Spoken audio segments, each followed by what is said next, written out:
Hello hi అండి, ఎలా ఉన్నారు అందరూ? నేనైతే ఈరోజు రాగి పిండితోటి బర్ఫీ చేస్తున్నాను. ఎలా చేయాలో చూసేద్దాము. ముందుగా అయితే పచ్చి కొబ్బరి తీసుకున్నాను. నేనైతే ఎండు కొబ్బరి అయినా తీసుకోవచ్చు. పచ్చి కొబ్బరి సన్న సన్నగా ముక్కలు కట్ చేసి ఒక 5 మినిట్స్ అయితే సిమ్లో పెట్టి ఫ్రై చేసుకున్నాను. ఆ తర్వాత అయితే రాగి పిండి ఒక గ్లాస్ అయితే తీసుకున్నాను, టీ గ్లాసు. అందులో కొంచెం నెయ్యి వేసి దోరగా వేయించుకోవాలి. 5 మినిట్స్ దోరగా వేయించిన తర్వాత పక్కన స్టవ్ మీద పెట్టేసుకొని ఇక్కడైతే నేను దాంట్లోకి బెల్లం నీళ్ళు అనేది కరగపెడుతున్నాను అన్నమాట. ఒక గ్లాసు పిండికి 4 గ్లాసులు వాటర్ పోస్తున్నాను. బెల్లము మన స్వీట్కి తగ్గట్టు వేసుకుంటున్నాను. మేమైతే స్వీట్ తక్కువే తింటాము, కొంచెం తక్కువే వేస్తున్నాను నేనైతే.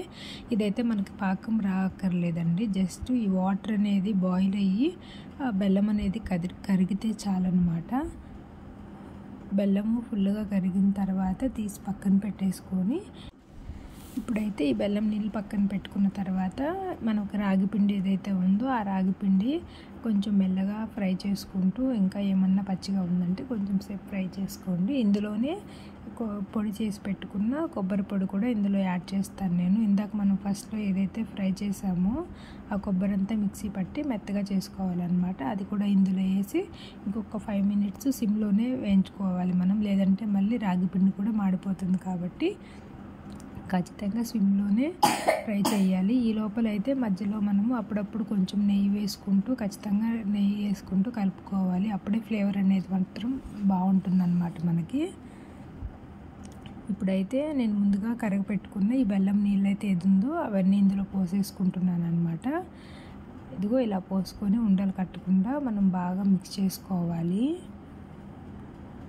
జాగ్రత్తగా కలుపుకోవాలి, లేదంటే ఖచ్చితంగా ఉండలు కడుతుందనమాట. నేనైతే దీంతో ఇలా అంటాను, ఎందుకంటే అప్పుడు ఉండలు అనేది లేకుండా నీట్గా వస్తుంది. కాబట్టి మనకి ఇది ఎలా రావాలి అంటే మొత్తం పూర్తిగా దగ్గర పడాలన్నమాట. గట్టిగా దగ్గర పడ్డ తర్వాత ఒక ప్లేట్కి అయితే నెయ్యి రాసుకొని ఇది అంతా తీసుకెళ్ళి ఈ రాగి పిండి ఏదైతే ఉందో ఇది తీసుకెళ్ళి దాంట్లో పెట్టేసుకొని కేక్ వచ్చేలాగా మనకి మొత్తం స్ప్రెడ్ చేసుకోవాలన్నమాట. మనకి ఇది పూర్తిగా చల్లారిన తర్వాతే మనం కేక్స్ లాగా కట్ చేసుకోవాలి, లేకపోతే అసలుకి రాదు మనకి. ఇప్పుడైతే చూస్తానికి ఎలా ఉంది, మనకి కేకుల్లాగా రావాలి అంటే ఖచ్చితంగా చల్లారాలి. చల్లారిన తర్వాత అయితేనే మనకు కొంచెం గట్టి పడుతుంది, పూర్తిగా ఇలా వస్తుందన్నమాట కేక్ లాగా. టేస్ట్ అయితే చాలా బాగుంటుంది. ఎవరికైనా నచ్చితే ఖచ్చితంగా ట్రై చేసి చూడండి ఒక్కసారి. నా వీడియోస్ కనుక నచ్చితే ఒక సబ్స్క్రైబ్, ఒక లైక్ చేయండి తప్పకుండా.